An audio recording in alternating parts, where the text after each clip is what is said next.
আসসালামু আলাইকুম রহমতুল্লাহ। ইহুদিবাদ এবং জায়নবাদ সম্পর্কে আমাদের অধিকাংশেরই পরিষ্কার কোনো ধারণা নেই। অনেকেই ইহুদিবাদ এবং জায়নবাদকে একই প্ল্যাটফর্মে বিবেচনা করেন এবং একে একই জিনিস বলে মনে করে থাকেন। যে বিষয়টা সম্পর্কে ধারণা আমারও আপনাদের মতোই ছিল কিছুদিন আগ পর্যন্ত। তবে সম্প্রতি এই ব্যাপারে কিছুটা পড়াশোনা বা গবেষণা করে এই ব্যাপারে আমি একটা ক্লিয়ার ধারণা পেয়েছি, যা আপনাদের সাথে শেয়ার করতে চাচ্ছি। আসলে ইহুদিবাদ এবং জায়নবাদ এক জিনিস নয়। ইহুদিবাদ বা জুডাইজম হচ্ছে রিলিজিয়াস থিওলজি, অন্যদিকে জায়নবাদ হচ্ছে পলিটিক্যাল থিওলজি। সহজেই বুঝতে পারছেন যে রিলিজিয়াস অ্যান্ড পলিটিক্স বর্তমান সময়ে এই বিষয়টা অবশ্যই ভিন্ন রূপে বিবর্তিত বা ভিন্ন রূপে ব্যাখ্যা বিশ্লেষণের দাবি রাখে।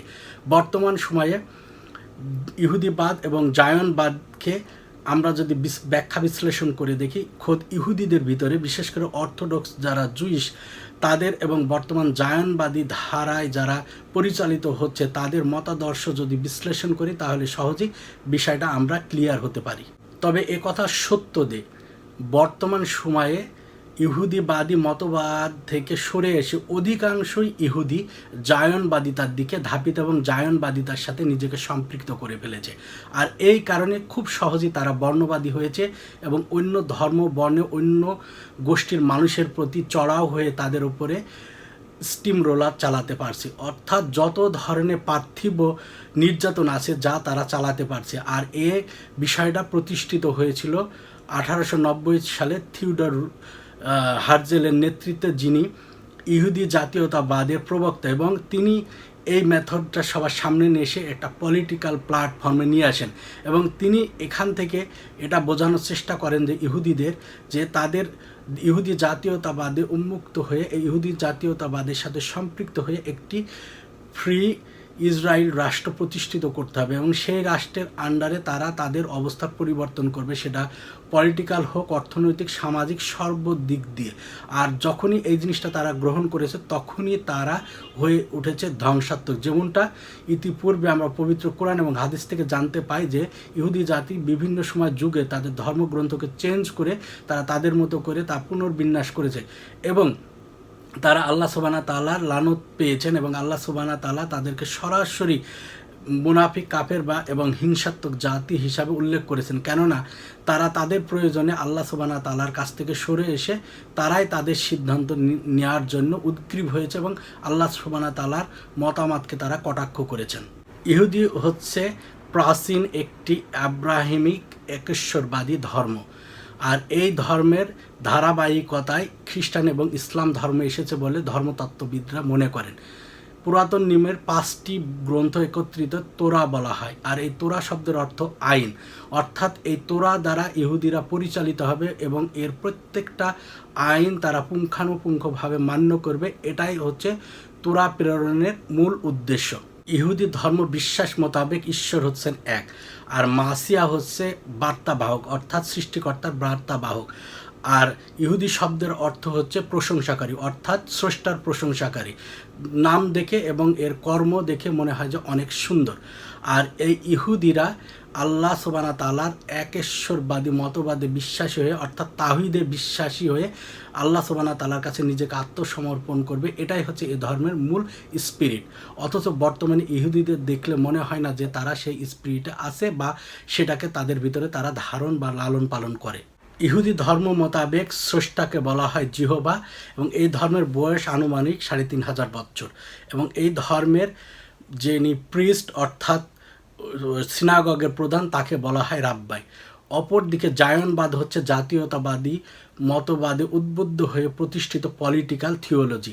এখানে বলা হয়েছে যে পৃথিবীর বিভিন্ন প্রান্তে ছড়িয়ে ছিটিয়ে থাকা ইহুদিরা একত্রিত হবে জাতীয়তাবাদে উদ্বুদ্ধ হয়ে এবং ইসরায়েলে তারা ইসরায়েল নামক একটি রাষ্ট্র প্রতিষ্ঠিত করবে। ইতিমধ্যে তারা সেটা করেছে এবং সেখানে তারা সামাজিক, রাজনৈতিক, ধর্মীয় সব কিছুতে পরিবর্তন আনবে তারা ইহুদি মতবাদের উপর ভিত্তি করে।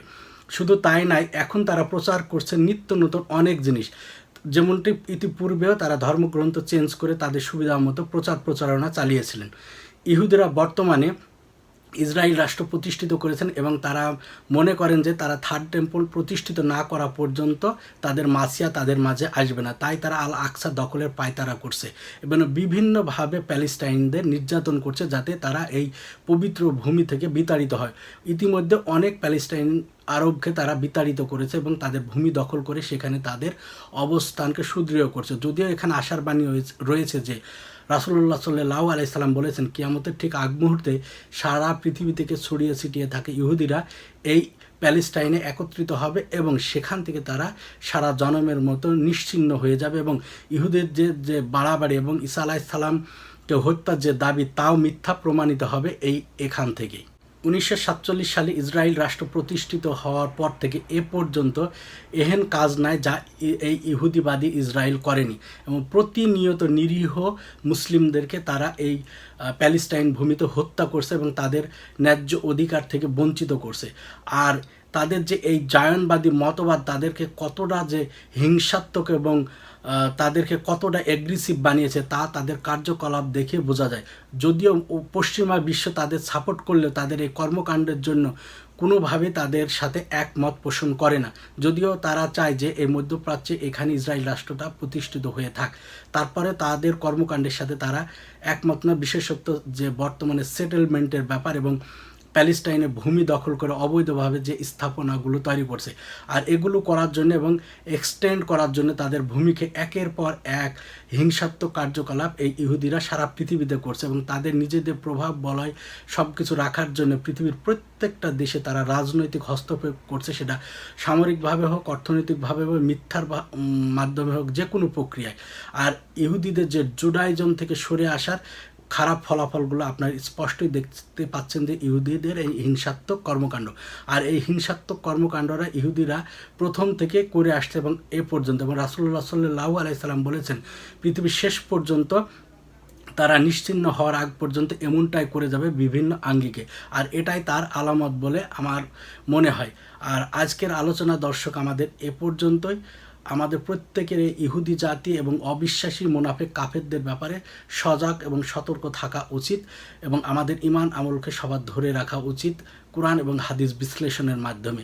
আর এই ঘটনা থেকে যদি আমরা প্রকৃতপক্ষে শিক্ষা না গ্রহণ করতে পারি তাহলে মুসলিমরা আরও পিছিয়ে পড়বে এবং আরও মার খেতে থাকবে। দর্শক, আজকের আলোচনা আমার এ পর্যন্ত। যদি আপনাদের ভালো লাগে অবশ্যই আমার চ্যানেলটা সাবস্ক্রাইব করে নেবেন, লাইক, কমেন্ট, শেয়ার আশা করছি। আপনাদের সবাইকে অসংখ্য ধন্যবাদ।